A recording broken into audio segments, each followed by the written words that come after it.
talam janda pujaan satu, Akil. Apa nak set talam janda puja? Ya. Lepas kita ada nasi biryani. Nasi berani, Akil. Nasi biryani satu. Ni kita buat nasi pahlawan. Nasi pahlawan, Ni nasi pahlawan. Warna hijau, Akil, Dia warna hijau. Kita buat pula nasi Melayu. Nasi Melayu, Pada panas ni bang. Oh, ada panas. Dia 4 ketuk dalam. 4 ketul beef, Ayam apa ni? Ni ayam wangi. Ayam banggi. Oh, ni ayam masak bawang pula. Ni ayam masak bawang. 3 jenis ayam. Tiga je ayam. Ayam banggi, ayam bawang dan ayam goreng. Telur kita tahu 3 bang.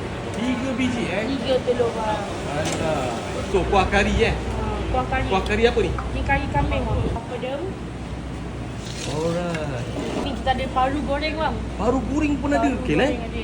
Inilah set talam janda pujaan, Janda pujaan bang. Set talam ni berapa harga dia, Akil? Harga dia RM69 bang. RM69, Akil, Dia Kedai kat mana? Kita di lokasi di Subangga. Wis.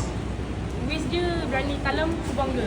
Okey, Berani Talam Subangga. Buka hari apa tu? Buka daripada Selasa sampai Ahad. Daripada pukul berapa? Daripada pukul 11 sampai 11.30 malam. Okey, Akil. Terima kasih, Saya kenyang-kenyang dulu. Okey, kenyang kat. Assalamualaikum. Salam.